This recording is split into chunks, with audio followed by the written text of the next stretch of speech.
पहला निशा पहला कुमार नया पेड़ ही नया इंतजार।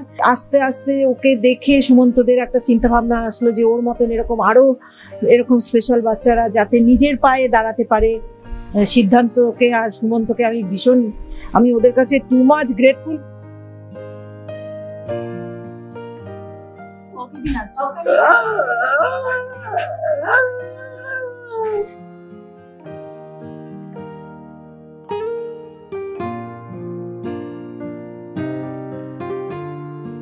যে 7 তারিখে ওরা স্যালারি পায় এখানে, সেই স্যালারি দিয়ে ওরা নিজেদের খাবারের টাকা দেয়, ও নিজের জামা কাপড় কিনেছে এবং ওদের যা কিছু খেতে ভালো লাগে এখানেও খায়, বাইরে থেকেও কিনেও খায়। অপরচুনিটি কিন্তু মানুষ এই বাচ্চাদেরকে দেবে, আমরা প্ল্যাটফর্মটা দিয়েছি। আচ্ছা যদি বলেন তুই এটা করছিস না, ব্যাড বয় বা ব্যাড গার্ল, বিশ্বাস করুন ও যে গুড বয় বা গুড গার্ল এটা শোনার জন্য আপনি ওকে যা বলবেন করে দেবেন। খাবার বা যা যেভাবে আর কি দেওয়ার সবটাই খুবই ভালো লেগেছে। এদের নিয়ে যে ভাবনা চিন্তা করা, এদের নিয়ে এরা যে পারে, মানে এই উদ্যোগের ব্যাপারটা খুব সুন্দর লেগেছে।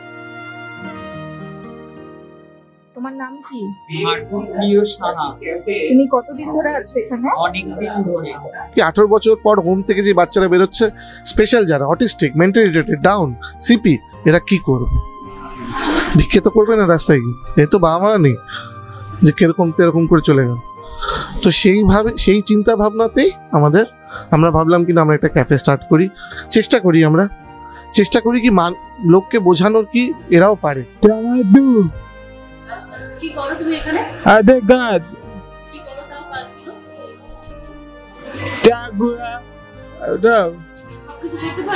গত বছর অগস্ট মাস থেকে শুরু করেছিলাম, শেষ হয়েছে যেদিন আমার ক্যাফে খোলা হয় তার একদিন আগে অবধি ট্রেনিং হয়েছে এদের।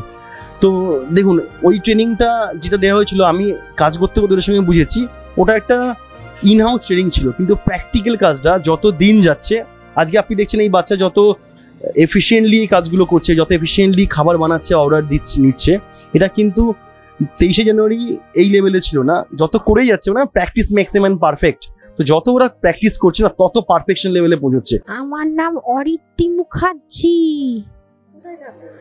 আমি জগদ্দলে থাকি। আচ্ছা, জগদ্দল থেকে রোজ যাওয়া আসা করো? হ্যাঁ। রোজ বাড়ি যাও, রোজ এখানে আসো? হ্যাঁ। কাজ করতে ভালো লাগে তোমার এখানে? হ্যাঁ। মিলেমিশে থাকতে ভালো লাগে, যেমন ভূমিকা madam, Sumanta sir, Trisha ma'am, সিদ্ধান্ত স্যার, সাথী ম্যাম, সোমা ম্যাডাম, এরা ভীষণ ভাবে ভালো, খুব ফলোয়ার্স। বিশেষ করে শ্যামল স্পিচ ছিল না, সেই শ্যামলের স্পিচ থেরাপি হয়ে শ্যামল এখন সুন্দর সবার সঙ্গে কাজ করে, সবার সঙ্গে কথা বলে, হাসাহাসি করে, সবার কথার উত্তর দেয়, ভীষণ ভালোভাবে কথা বলে। মানে স্পিচটা এত সুন্দর এসছে এবং মিনিংফুল স্পিচ। কতদিন আছো তুমি এখানে? सब मैंने हो गया लगभग। কি বানাচ্ছো এখন তুমি? पिज्जा। পিজ্জা বানাচ্ছো? মোট স্টাফ আমার 16 জন, মধ্যে 9 জন হচ্ছে স্পেশাল, আর 7 জন হচ্ছে আমার ট্রাফিক ভিকটিম আর vulnerable children from red light areas. আর বাড়িতে কে কে থাকে? তোমার মা থাকে? আমি থাকি, মা থাকে, বাবা থাকে। এখানে তোমার কটা বন্ধু আছে? অনেকগুলো, ওই যে কিচেনও আছে। সবাই বন্ধু? হ্যাঁ। আমি চান্স নেব সবাইকে থ্যাংক ইউ বলার জন্য, যত কাস্টমার এসছেন।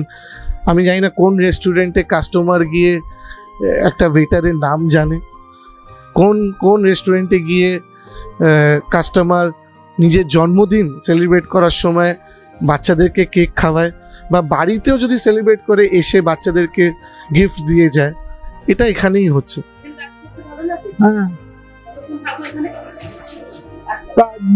একটা স্পেশাল বাচ্চা যে ফ্যামিলি থাকে, তার মা বাবা যতদিন আছে তার হয়তো সেই সমস্যাটা হয় না তার, কিন্তু যখন তার মা বাবা ভাবে যে তাদের অবর্তমানে সেই বাচ্চাটা কি হবে, তো সেটার জায়গায় তখন কি বলতো, তখন হয়তো আমার হোমে যে বাচ্চারা যে স্পেশাল অরফান বাচ্চারা রয়েছে তার যে সিচুয়েশনটা থাকে, তখন কিন্তু অলমোস্ট তারা সেই সিচুয়েশনটার মুখে থাকে একেবারে।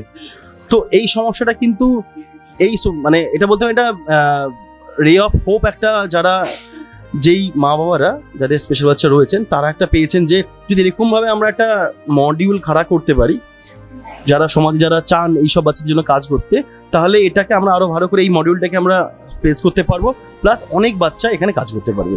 সুমন্ত সিংহ রায়, সিদ্ধান্ত ঘোষ, ওরা তো ওদের একটা প্ল্যাটফর্ম দিয়েছে যে ওরাও কিছু করতে পারে, ওরাও নিজের পায়ে দাঁড়াতে পারে, ওরা 10 টাকা হলেও যে রোজগার করতে পারে, এই অন্ধকারটা তো সুমন্ত সিংহ রায় আর সিদ্ধান্ত ঘোষই দেখিয়েছে।